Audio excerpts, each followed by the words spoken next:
শেখ হাসিনা আর সেনাবাহিনীর সমর্থন পাচ্ছেন না। প্রধানমন্ত্রীকে জানানো হলো সেনাবাহিনী তার জারি করা কারফিউ আর কার্যকর করতে পারবে না। সেই বৈঠকে কি হয়েছিল তার বিস্তারিত আজও পুরোপুরি প্রকাশ্য নয়, কিন্তু রয়টার্সের সঙ্গে কথা বলা দুজন কর্মরত সেনা কর্মকর্তা জানিয়েছেন সেই রাতেই সিদ্ধান্ত হয়ে গিয়েছিল সৈনিকরা বেসামরিক নাগরিকদের উপর গুলি চালাবে না, কারফিউ বলবৎ করা হবে না। জেনারেল ওয়াকার ইতিমধ্যে একদিন আগে শনিবার শত শত অফিসারের সামনে একটি বৈঠকে বলেছিলেন জীবন রক্ষা করতে হবে, ধৈর্য ধরতে হবে। সেটাই ছিল প্রথম ইঙ্গিত। এই বৈঠকে সেই ইঙ্গিত পরিণত হল চূড়ান্ত সিদ্ধান্তে। সিদ্ধান্ত হওয়ার পর জেনারেল ওয়াকার সরাসরি গণভবনে বার্তা পাঠালেন। প্রধানমন্ত্রীকে জানানো হলো সেনাবাহিনী তার জারি করা কারফিউ আর কার্যকর করতে পারবে না। একজন ভারতীয় কর্মকর্তা পরে সাংবাদিকদের কাছে বিষয়টি নিশ্চিত করেছেন। সেই বার্তার অর্থ ছিল স্বচ্ছ, শেখ হাসিনা আর সেনাবাহিনীর সমর্থন পাচ্ছেন না। এদিকে অবসরপ্রাপ্ত ব্রিগেডিয়ার জেনারেল সাখাওয়াত হোসেন পরে বলেছিলেন সৈনিকরা রাস্তায় দাঁড়িয়ে দেখছিল কি হচ্ছে। সেই দৃশ্য তাদের ভেতরে গভীর অস্বস্তি তৈরি করেছিল। সেই চাপ সেনা প্রধানের উপর পড়েছিল। আর সেই রাতের অনলাইন বৈঠকের কথা সেনাবাহিনীর মুখপাত্র লেফটেন্যান্ট কর্নেল শামী উদ দৌলা চৌধুরী নিজেই স্বীকার করেছেন, যদিও তিনি বিস্তারিত বলেননি। 5ই অগস্ট বেলা 3টায় জেনারেল ওয়াকার জাতির উদ্দেশ্যে ভাষণ দিলেন।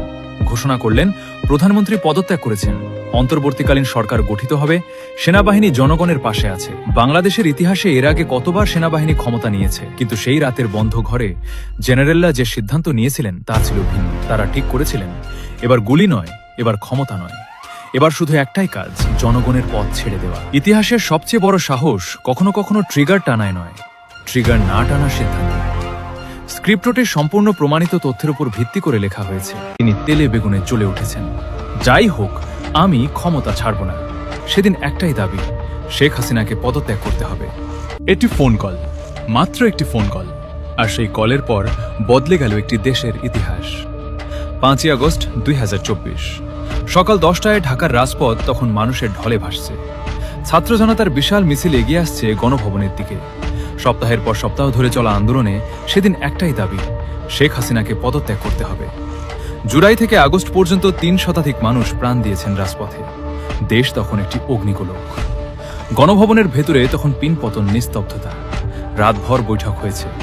পুলিশ প্রধান থেকে গোয়েন্দা প্রধান সবাই পরিস্থিতির ভয়াবহতা জানিয়েছেন, কিন্তু শেখ হাসিনা অটল। তার নিরাপত্তা উপদেষ্টা রাতে পদত্যাগের প্রশ্ন তুলতেই তিনি তেলে বেগুনে জ্বলে উঠেছেন। যাই হোক, আমি ক্ষমতা ছাড়ব না। এমনকি সেনাবাহিনীকে নির্দেশ দিয়েছিলেন আন্দোলন দমন করতে, কিন্তু বায়ুসেনা প্রধান সেই বৈঠকে স্পষ্ট বলে দিলেন আরও রক্তপাত সম্ভব নয়। বেলা বাড়ছে, বাইরে লক্ষ লক্ষ মানুষ। গণভবনের ফটক তখন ঘড়ির কাঁটার মতো গণনা করছে শেষ মুহূর্ত। সেনাবাহিনীর শীর্ষ কর্মকর্তারা গণভবনে এসে সরাসরি জানালেন পরিস্থিতি নিয়ন্ত্রণের বাইরে চলে যাচ্ছে।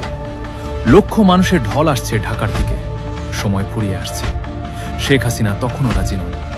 তখনই সেনা কর্মকর্তারা একটি সিদ্ধান্ত নিলেন। তারা ফোন করলেন ওয়াশিংটনে শেখ হাসিনার পুত্র সজীব ওয়াজেদ জয়কে। বললেন সরাসরি মায়ের জীবন বাঁচানোর একটাই পথ, এখনই পদত্যাগ। সিদ্ধান্ত নিতে হবে এই মুহূর্তে।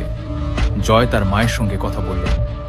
মা ও পুত্রের মধ্যে কি কথা হয়েছিল তা ইতিহাসের এক নিভৃত কোণে লুকিয়ে আছে, কিন্তু সেই কথোপকথনের পরই শেখ হাসিনা সম্মতি দিলেন। পদত্যাগের সিদ্ধান্ত হওয়ার পর শেখ হাসিনাকে দেওয়া হলো মাত্র 45 মিনিট।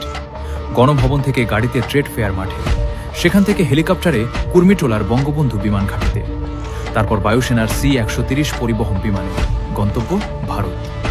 বেলা 2:30টায় তিনি বাংলাদেশ ছেড়ে গেলেন। বিকেল 3টায় সেনাপ্রধান জেনারেল ওয়াকারুজ্জামান জাতির উদ্দেশ্যে বললেন প্রধানমন্ত্রী পদত্যাগ করেছেন, অন্তর্বর্তীকালীন সরকার গঠিত হবে। রাজপথে সেদিন কান্না ছিল, উল্লাস ছিল, অবিশ্বাস ছিল, কিন্তু সবার অজান্তে গণভবনের একটি ঘরে একটি ফোন কলে 15 বছরের শাসনের মাঠ নেমে গিয়েছিল নিঃশব্দে। ইতিহাস সবসময় রাজপথে তৈরি হয় না, কখনো কখনো একটি ফোনের রিংটোনেই বদলে যায় একটি জাতির ভাগ্য। স্ক্রিপ্টটি প্রমাণিত তথ্যের উপর ভিত্তি করে লেখা হয়েছে।